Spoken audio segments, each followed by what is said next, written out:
Hi everybody, thanks for joining me today on my channel. My name is Chris with Kristen's Crafts, and today I am bringing you the 5th process video for my How to Kill a Kit with Style series for the month of February.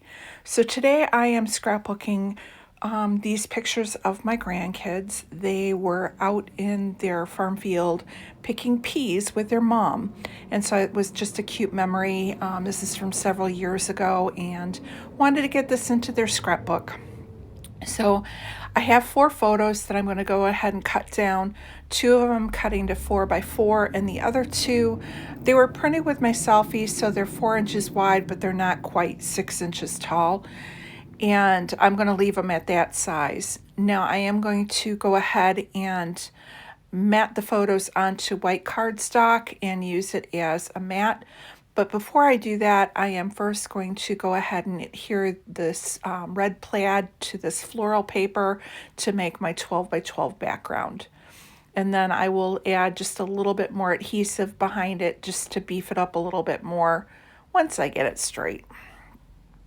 I like doing this where with it going in the book and knowing that I'm going to have a large photo mat on top of it, I'm not worried about it coming apart in my album. It should all adhere down, so that's why I save the paper and I don't mat it on another full piece of paper. If I was worried about it, I would just go ahead and maybe use like the back side of a piece of paper that's not my favorite. But in this case, there's enough to go ahead and adhere it down.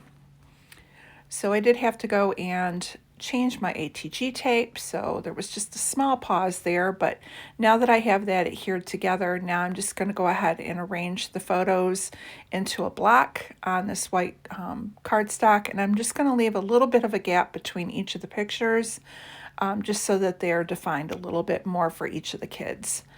And so they're just looking really cute out there with their little sun hats on and baseball hats, and happy to be out in the farm field picking the peas with their mom. I think they ended up eating more of the peas than they did putting in the little grocery bag, but hey, that's what, summer's all about. So now that I have those all adhered down, I'm just going to go ahead and trim them up. I just have a small mat going around, maybe at the most 1/8 of an inch going around the photos. And then I'm going to adhere this down to the center of the page. Now I decided that instead of going with the background going horizontal, I'm actually going to go vertical with it. And I kind of like how that looks. And here I am, I'm just going to go ahead and adhere that down. And then we are going to start embellishing it. So what I ended up pulling out was quite a bit of my October afternoon. I'm going to use these alphas, and I'm going to spell out picking peas. Now these are not very sticky, so off camera I will go in and actually add a little bit more adhesive to them.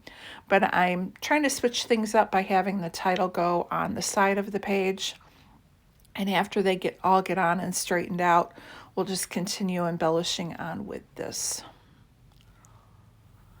So hopefully you've been getting inspired with the last few layouts using up the scraps. It's just a fun process. I know I don't do it enough, but I do love going in because it feels so good to get these out of my stash.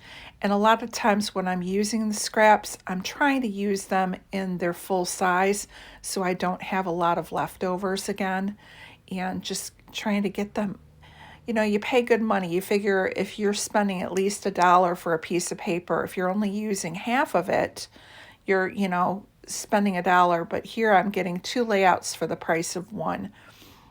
If you kind of look at it in that way, you're spreading it out a little bit and getting more bang for your buck. So now that I have those down, I did take this tractor. Now the tractor was part of an Echo Park sticker book, and it was pulling a wagon of pumpkins, but I didn't want the pumpkins, so I cut the wagon off. So just remember that your embellishments, you can alter them to however it will work for you. And in this case, it worked better for me not to have the pumpkin wagon because these were not part of the fall season. This is probably like July, I think peas come in, so it's midsummer. So adding a little bit more ATG. Now I did decide to go ahead and move the tractor, and it's over by the banner that says, I think it says Go See Do. To me, it was like a banner, even though that's like explore type things. It's trying to emphasize, little boys when they're 3 and 4 years old, an adventure out to the field to pick peas is an adventure. So that's why I'm kind of using these wilderness stickers. So I have here, the adventure awaits. I think I have another one that says explore.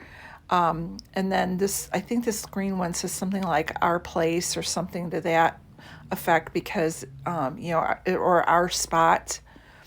And then I have this bubble that says get outside.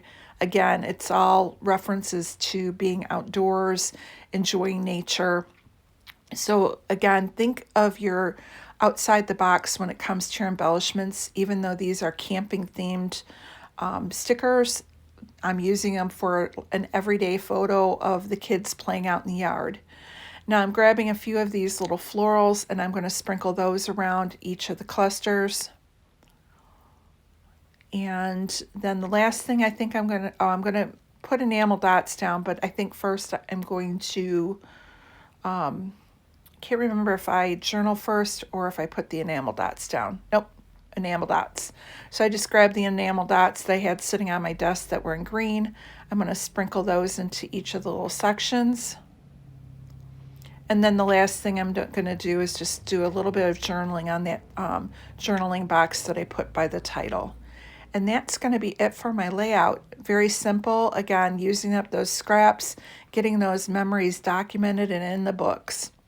So I want to thank you guys so much for stopping by. I appreciate all of you and all the kind messages. And just welcome to anybody who's new, and thank you to those who have been a subscriber with me.